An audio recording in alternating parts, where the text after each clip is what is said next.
ఉన్న బంగారాన్ని విడిపించి ఆ రోజు ఆన్లైన్ రేటుకే మేము కొంటాం. Sharma gold company.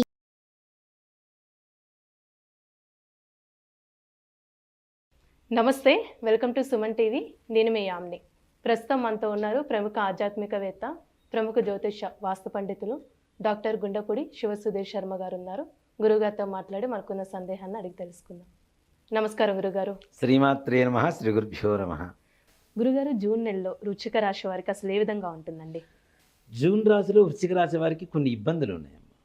ముఖ్యంగా స్థాన చలనం, ఉన్న చోట నుంచి వేరే స్థానానికి వెళ్ళటం, అది గృహ మార్పు కావచ్చు, ఉద్యోగ మార్పు కావచ్చు, ఉద్యోగంలోనే ఇంకా ఉన్నత స్థానం కావచ్చు, లేదంటే ఇంకాస్త తక్కువ స్థానం కావచ్చు, ఏదైనా ఉన్న స్థానం నుంచి మార్పులు జరిగేటువంటి అవకాశాలు సంపూర్ణంగా కనబడుతున్నాయి. అలాగే డబ్బులు ఇవ్వటం, ఎవరికన్నా అప్పులు ఇవ్వటం ద్వారా తొందరగా మోసపోయి నష్టపోయేటువంటి అవకాశాలు కూడా బాగా కనబడుతున్నాయి. కుటుంబంలో కూడా చిన్న చిన్న చికాకులు ఏర్పడుతున్నాయి. తప్పనిసరిగా ప్రశాంతత అంతంత మాత్రాన అని చెప్పాలి. అలాగే ఈ వృశ్చిక రాశి వారికి ముఖ్యంగా సప్తమంలో ఉన్నటువంటి గురుగ్రహ ప్రభావం బలం బాగానే ఉంది, కానీ ఇక్కడ పంచమంలో ఉన్నటువంటి రాహుగ్రహ ప్రభావం అంతంత మాత్రాన ఉంది. కాబట్టి అనారోగ్య సమస్యలు కూడా కొంచెం జాగ్రత్తగా ఉండాలి. ఆరోగ్యంగా ఉండేటువంటి వాళ్ళు కూడా చిన్న చిన్న అనారోగ్య సమస్యలు, అంటే ఇక్కడ ముఖ్యంగా చెప్పాలంటే ఇప్పుడు సెన్సిటివ్గా బాగా తయారయ్యాం కాబట్టి చిన్న జలుబు వచ్చినా వారం రోజులు పడుకునేటువంటి పరిస్థితిలో ఉన్నాం. కాబట్టి అలాంటివైనా సరే, చిన్న చిన్నవైనా సరే తప్పనిసరిగా అనారోగ్య సమస్యలు సూచిస్తున్నాయి. కాబట్టి తన జాగ్రత్తలు అవసరం. ఇందులో వాతావరణం కూడా మారుతుంది. వాతావరణానికి తగినట్టుగా మారుతుంది అంటే తగినట్టుగా అనారోగ్యం కూడా, హెల్త్ ప్రాబ్లమ్స్ కూడా వస్తుంటాయి. కాబట్టి కొంచెం జాగ్రత్త వహించడం అనేది మాత్రం చాలా విశేషమైనటువంటి సూచన వీళ్ళకి.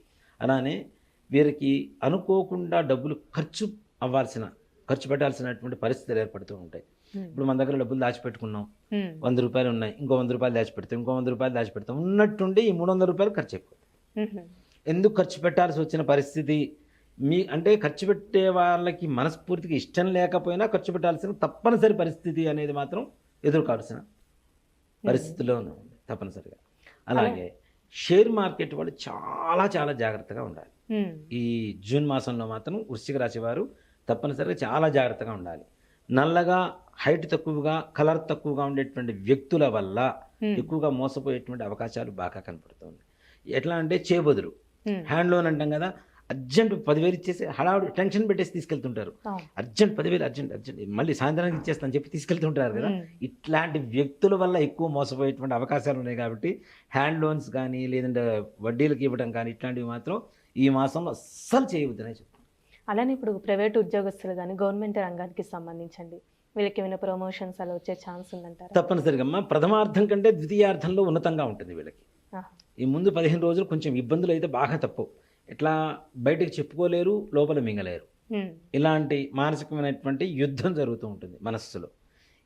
దీనివల్ల కొంతవరకు అనారోగ్యం కూడా రావడానికి అవకాశాలు ఉన్నాయి. కాబట్టి కొంచెం అంత ప్రశాంతంగా ఉండేటువంటి పరిస్థితులు లేవు. ప్రభుత్వ ఉద్యోగులు కావచ్చు, ప్రైవేటు ఉద్యోగస్తులు కావచ్చు, ఉన్నత అధికారులతో మాట పట్టింపులు వచ్చేటువంటి అవకాశాలు, అంటే మనకంటే పై వాళ్ళతో తప్పనిసరిగా మాట పట్టింపులు. మనం ఏదైనా ఒక మాట అనగానే వాళ్ళు ఎక్కువగా మనసులోకి తీసుకోవడం, వాళ్ళు ఏదన్నా అన్నారని చెప్పి మనం సెన్సిటివ్గా తొందరగా ఎక్కువ మనసులోకి తీసుకోవడం, తద్వారా కొంచెం విభేదాలు వచ్చేటువంటి అవకాశాలు ఉన్నాయి.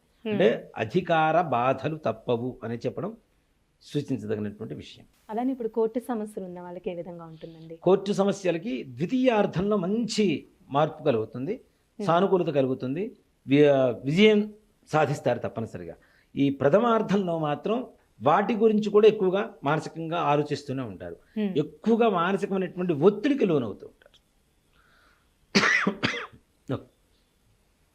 మానసిక ఒత్తిడికి లోనవుతూ ఉంటారు. అలాగే విద్యార్థులు, వీళ్ళు చదువుకునేటువంటి చదువు పెడదారిన పడుతూ ఉంటారు. అంటే చెడు స్నేహాలు, చెడు వ్యసనాలకి అలవాటు అయ్యేటువంటి అవకాశం, చెడు స్నేహాలు దగ్గర అవ్వటం, తద్వారా తల్లిదండ్రులతో మాట పట్టింపులు, ఇంట్లో గొడవలు, కుటుంబ సౌఖ్యం లేకపోవటం, బయట ఎవరైతే చెడు చెబుతున్నారో వాళ్ళ పట్ల ఎక్కువగా ఆకర్షితులు అవ్వటం, మంచి చెప్పే వాళ్ళని దూరంగా పెట్టడం, ఈ రకమైనటువంటి పరిస్థితులు కూడా ఈ విద్యార్థి దశలో ఉండేటువంటి వ్యక్తులకి ఎక్కువగా సూచించబడుతుంది. అలాగే ఉద్యోగాలు, ప్రమోషన్స్ అనేవి అంత పెద్ద చెప్పుకోదగ్గ ఆశాజనకంగా లేవు. ఏదో ఒక మోస్తరు పర్లేదు, అది ద్వితీయార్థంలో 15 రోజులు కష్టపడిన తర్వాత మిగిలిన 15 రోజుల్లో ప్రశాంతత సంతరిస్తుంది వీళ్ళకి తప్పనిసరిగా. అప్పుడు తప్పనిసరిగా ఉన్నటువంటి ఉద్యోగం కంటే కొంచెం పెరిగేటువంటి అవకాశం, మరీ ఉన్నత స్థానానికి వెళ్తారని ఆశ లేదు, కానీ పర్లేదు వాళ్ళు ఉన్న స్థానం కంటే కూడా కొంచెం మంచి మార్పు కలిగేటువంటి అంటే అవకాశం. ఇప్పుడు వివాహానికి సంబంధించి ఏ విధంగా ఉండొచ్చండి సంతానపరంగా చూసుకున్నట్లయితే గనుక? వివాహానికి సానుకూలంగా ఉండేటువంటి సమయం, ఉమ్, అలాగే సంతాన యోగం. అసలు సంతానం కలగదు, పెళ్ళయి 15 ఏళ్ళైంది 20 ఏళ్ళైంది అనుకున్న వాళ్ళకు కూడా సంతాన యోగం కలగడానికి అనుకూలంగా ఉండేటువంటి సమయం ఈ జూన్ మాసం వృశ్చిక రాశి వారికి. ఉమ్, ఆ విధంగా మంచిగా గురుగ్రహ అనుగ్రహం కలుగుతుంది కాబట్టి వంశాభివృద్ధి, వివాహం కావటం, ఉమ్. అలాగే సంతానాభివృద్ధి ఇట్లాంటివి మాత్రం తప్పనిసరి కలుగుతాయి. గురుగారి రాశి వారికి సంబంధించిన పరిహారం అంటూ తెలియచేయండి గురుగారు. తప్పనిసరిగా అమ్మ, ఈ రాశి వారికి అర్ధాష్టమ స్థానంలో ఉండేటువంటి శనిగ్రహ ప్రభావం, పంచమ స్థానంలో ఉండేటువంటి రాహుగ్రహ ప్రభావం ఏదైతే ఉందో ఈ గ్రహ బాధలు పోవాలి అంటే ముఖ్యంగా నల్ల నువ్వులు బెల్లం ఉమ్, మెత్తగా దంచి, ఒక 100 గ్రాములు నువ్వులు, నల్ల నువ్వులు 100 గ్రాములు బెల్లం మెత్తగా దంచి ఏదైనా గోశాలకు వెళ్ళి ఉమ్, ఆ గోశాలలో ఆవుకి పెట్టి, గోశాలలో ఆవుకి తగినటువంటి అంటే ఏదైనా గోగ్రాసం అంటాం కదా, గడ్డి కానీ పచ్చగడ్డి కానీ లేదంటే ఎండుగడ్డి కానీ దానికి కావాల్సినటువంటి దానా కావాల్సినటువంటి ఏదైనా కొంతవరకు దక్షిణ వాళ్ళకి చెల్లించి రావడం అనేది ఈ రాశి వాళ్ళకి విశేషమైనటువంటి ఉపశమనం కలుగుతుంది. మంచి పరిహారం తెలియజేస్తారండి. ధన్యవాదాలు. శ్రీమాత్రే నమః, శ్రీ గురుభ్యో నమః. సుమన్ టీవీలో మీ పర్సనల్ అండ్ బిజినెస్ ప్రమోషన్స్ కోసం కింది నెంబర్కి కాంటాక్ట్ చేయండి.